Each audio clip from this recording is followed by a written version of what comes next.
Olá, me chamo Amília Braga, sou estudante do curso de Licenciatura em Pedagogia pelo Departamento de Educação Campus 1 da Universidade do Estado da Bahia. Faço parte do Lavoro, que é um grupo de estudos e pesquisas em gestão, trabalho e educação, coordenado pelas professoras Célia Tanajura e Thaís Machado, né? O nosso artigo, intitulado Nova Gestão Pública e as Políticas Educacionais no Brasil, implicações resultantes para a rede pública de ensino, ele tem como objetivo mapear a nova gestão pública e as políticas educacionais no país. Adotamos como abordagem metodológica a pesquisa qualitativa de caráter bibliográfico e documental. Então, a nova gestão pública, ela pode ser considerada como um movimento de reforma do Estado, né? Cujo objetivo inicial era responder à crise econômica que se instaurou nos anos 70, dentro do marco da regulação do capital. Esses processos de mudança no sistema de administração pública já haviam se difundido por vários países na década de 90.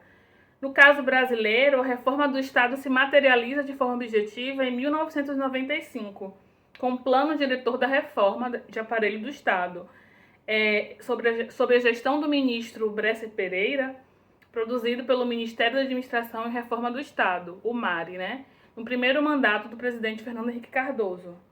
No Brasil, a redemocratização do país ela se aprofunda a partir do debate sobre a crise do capital, né? Sobre a forma como o capital se reorganiza na dinâmica das sociedades capitalistas e se redefine sobre as bases do neoliberalismo. Agora neoliberalismo, né? Então, sob essa perspectiva na era neoliberal, o setor público estatal ele deve ser administrado utilizando os mesmos mecanismos e princípios da administração privada, de tal modo que se possa construir uma governança neoliberal. Então, o movimento da nova gestão pública, ele não se consolida como um desmantelamento do Estado, né? Mas sim como reconstrução do Estado. Então, na medida que este é conduzido a seguir a lógica do mercado e da gestão da empresa privada, né? Distinta da antiga lógica da administração do setor público, que defende solidariedade, interesses coletivos e cidadania. Essa lógica mercantil de gestão, ela enfatiza os valores gerenciais que seriam aqueles advindos do setor empresarial, né?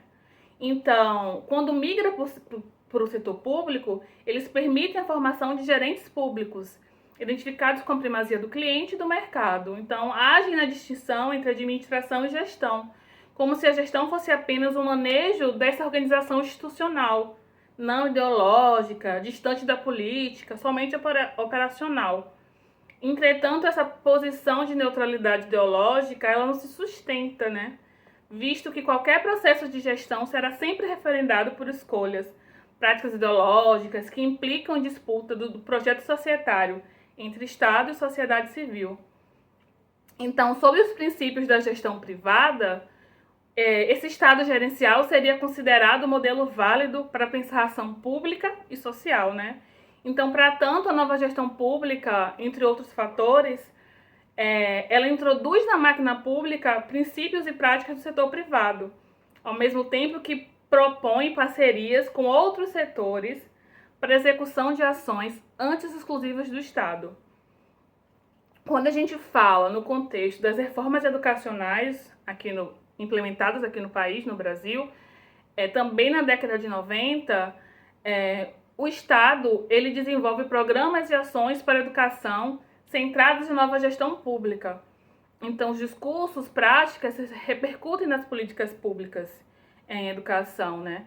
Então, a educação na política neoliberal, ela é entendida como um setor de serviços.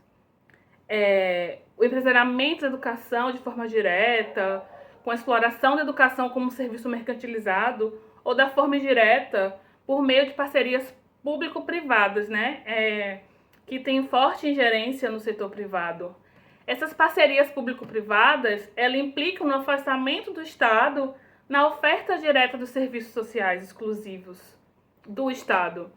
Então, ela mantém seu foco no financiamento dos provedores por meio de celebração de convênios, contratos, permitindo a transferência de recursos públicos para a iniciativa privada. Na educação, a empresa privada hoje, ela já disputa o conteúdo da educação, né?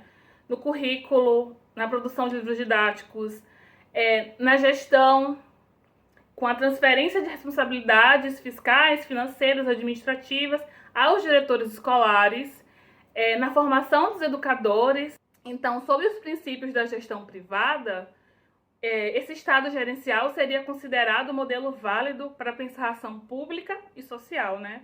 Então, para tanto, a nova gestão pública, entre outros fatores, ela introduz na máquina pública princípios e práticas do setor privado, ao mesmo tempo que propõe parcerias com outros setores para execução de ações antes exclusivas do Estado.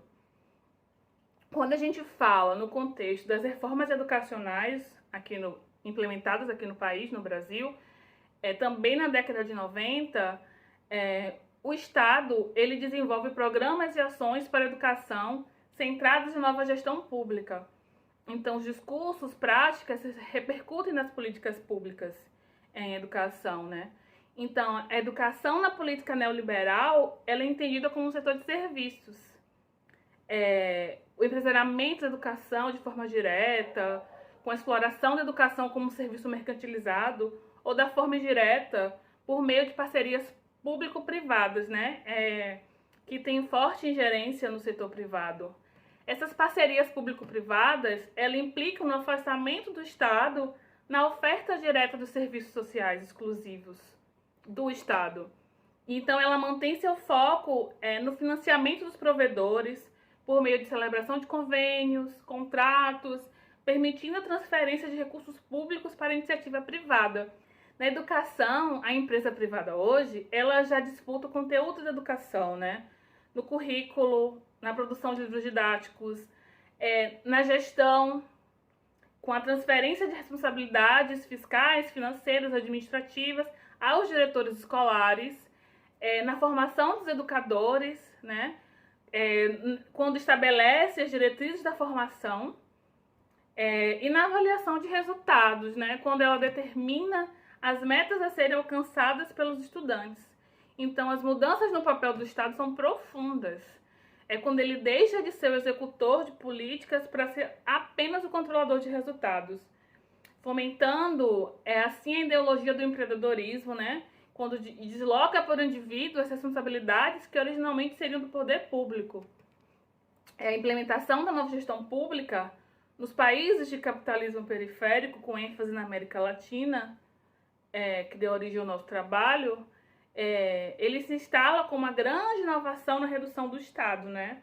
Do estado de bem-estar social, mesmo naqueles locais onde o estado de bem-estar social não chegou sequer a ser vivenciado.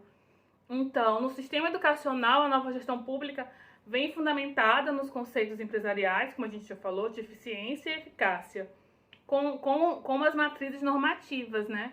Então, ao analisar os registros documentais referentes às reformas de educação pública no Brasil, do setor privado, da gestão democrática, ao longo da década de 90 até os dias de hoje, da nossa pesquisa, é perceptível que a política educacional brasileira ela vem sendo pautada de importantes debates relacionados à autonomia da escola pública, do trabalho docente, da gestão democrática da educação. E ocorre a desresponsabilização governamental diante do quadro educacional brasileiro, né? Essa nova gestão pública, ela se insere fortemente na agenda educativa global. Então, há reformas baseadas na estrutura da eficiência, na cobrança de resultados por meio de avaliações externas, como um novo modelo que é homogêneo, né? Ele desconsidera as diferenças regionais, econômicas, culturais na educação, o que acaba sendo incompatível com a lógica democrática, que a educação pública se baseia, né? Então, diante das evidências trazidas pelas pesquisas, né, e leituras realizadas sobre o tema da nova gestão pública, aqui no grupo, a nova gestão pública em educação, é notório, né, que as parcerias público-privadas em educação, elas agem como um mecanismo de mercado, sempre vão agir como um mecanismo de mercado. Então, seja por meio de controle externo ou pela transferência de serviços para o setor privado. O neoliberalismo, ele secundariza as políticas públicas de educação, né, e as desqualifica, postulando sua transferência para iniciativa privada ou instituições filantrópicas, que hoje recebe o nome de terceiro setor. Então é importante que a gente reivindique esse papel político do Estado no desenvolvimento do bem-estar social, né, livre das amarras neoliberais.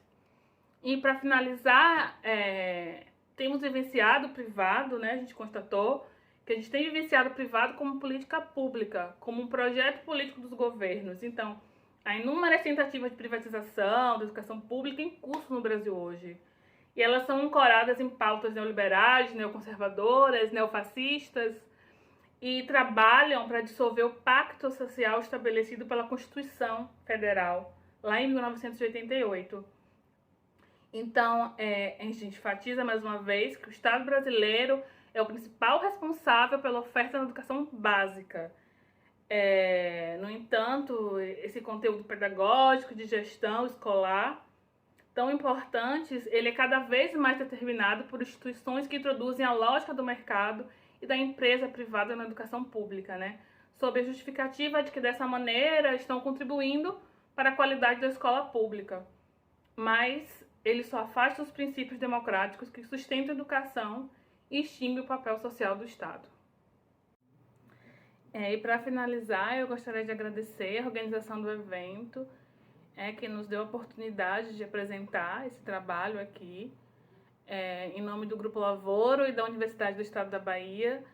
Agradecer também, né, a equipe de pós-graduação do GESTEC e do Grupo Lavoro, pela construção do trabalho, a Celeste Pimentel, Kátia Cerqueira, Marcelo Borges e a nossa orientadora, Célia Tanajura.